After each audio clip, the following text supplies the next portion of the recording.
మీరు ఆరాధనకు వస్తున్నారు, ఇస్తున్నారు, ఇంటి పన్ను ఇంత కట్టాలి, నాకు సహాయం చేయండి అని మిమ్మల్ని ఎవరినైనా అడిగానా? అడగను. ఏమర్రా నాకు భోజనానికి డబ్బులివ్వరా? ప్రతి పాస్టరు సంఘం ఇచ్చిన భిక్షతోనే బతుకుతాడు కదా! ప్రతి పాస్టరు వాడికి వెనకాతల ఒక గదివ్వాలి. వాడు ఉండడానికి ఒక గదివ్వాలి. వాడు ఫ్యామిలీతో అద్దె కట్టకూడదు. ఏమండి?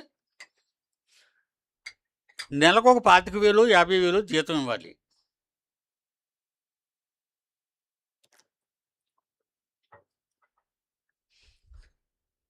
జీతం ఇస్తే తిని బతకాలి పస్తులు ఉండకుండా.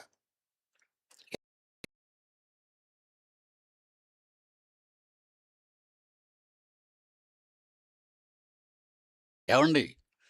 బోధకుడైన ప్రతివాడు ఈరోజు ప్రపంచవ్యాప్తంగా దండుకుంటున్నాడండి. హైదరాబాద్‌లో చూడండి ఎంతమంది దండుకుంటారో.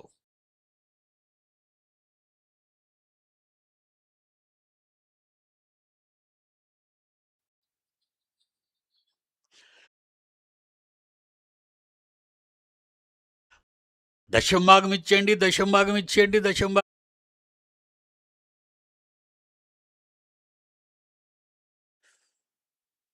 అదెవరు? క్రైస్తవులకి ఎక్కడ చెప్పలేదు. నూతన నిబంధనలో జాగ్రత్తగా వినాలి, మీకు ఇవి చెప్పరు ఎవరో. నూతన నిబంధన గ్రంథంలో దశమ భాగం ఇవ్వండి అని ఎక్కడైనా మీరు చూపించగలిగితే, ప్రకటన గ్రంథం వరకు మత్తయి నుంచి, నేను బైబిల్ వదిలేస్తానండి. ఇప్పుడు ఎవరున్నారో రండి,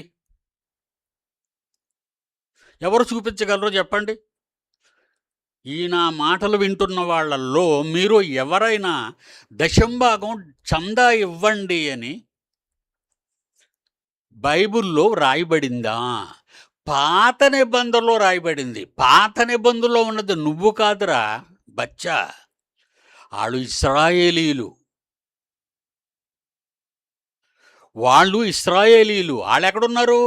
ఎక్కడో ఉన్నారు. అక్కడ తూర్పు ప్రాంతంలో, ఆసియా ఖండంలో.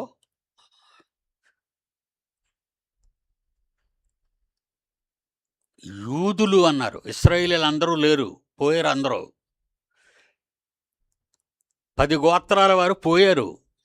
ఒక గోత్రమే ఉంది అక్కడ, యోధా గోత్రం. అంటే బెన్యామీను గోత్రం కలిసింది వాళ్ళతో. వాళ్ళు యూదులు అక్కడ ఉన్నారు. వాళ్ళు దశంభాగాలు అడుగుతారు. క్రైస్తవులు ఎక్కడ అడగకూడదు. మరి ఏ సంఘంలో దశంభాగాలు ఇవ్వనవసరం లేదు అని ఎవరైనా చెప్తారా? పిడి సుందర్రావు ఒక్కడే ప్రపంచంలో గళం విప్పాడు. ఎవ్వడూ ఎదురు నిలబడలేకపోయాడు.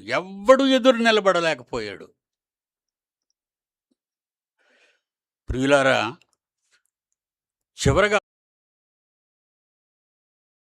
చివరగా అపోస్తలుడైన పౌలు 10వ వచనం వచ్చేసరికి, ఇప్పుడు నేను మనుష్యుల దయను సంపాదించుకొన చూచుచున్నానా, దేవుని దయను సంపాదించుకొన చూచుచున్నానా?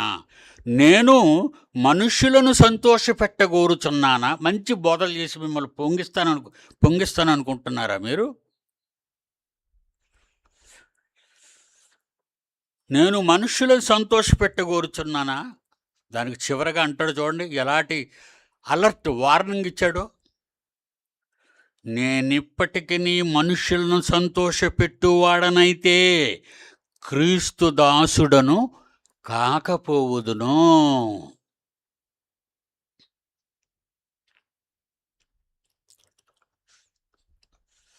ఏమండి, ఇప్పటి వరకు నేను బైబిల్లో లేనిది ఏమైనా చెప్పనేమో.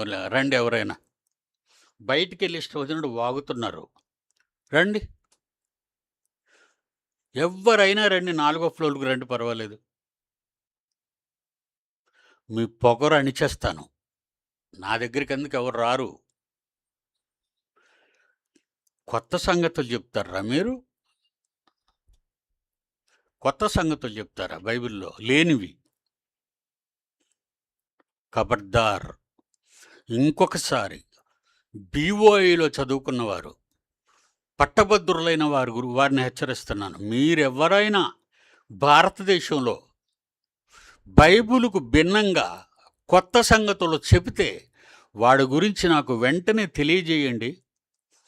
వాడు డిప్యూటీ డైరెక్టర్ అయినా, వాడు అడిషనల్ డిప్యూటీ డైరెక్టర్ అయినా, వాడు ప్రిన్సిపాల్ అయినా, ఆల్ ఓవర్ ఇండియా వాడు ప్రిన్సిపాల్, లేదంటే ఇంటర్నేషనల్ ప్రపంచ దేశాల్లో ఉన్నవారు, వాళ్ళకి హెచ్చరిస్తున్నాను.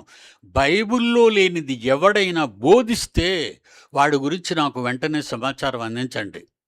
వాడిని బీఓఈలో లేకుండా తీసి పారేసి వాడికి ఇచ్చిన గ్రాడ్యుయేషన్ సర్టిఫికేట్ను రద్దు చేస్తాను. వాడికి ఇచ్చిన గ్రాడ్యుయేట్ సర్టిఫికేట్ని రద్దు చేస్తాను. లేకపోతే యూట్యూబ్లో పెట్టిన వాడి బోధ ఒక్కసారి నాకు రికార్డెడ్గా పంపించండి. నేను వాళ్ళ మీద యాక్షన్ తీసుకుంటాను. చెప్తే బైబిల్ చెప్పు, లేకపోతే నోరు మొయ్. Where Bible speak you speak, where Bible silent you silent. Bible ఎక్కడ మాట్లాడుతుందో నువ్వు అక్కడ మాట్లాడు.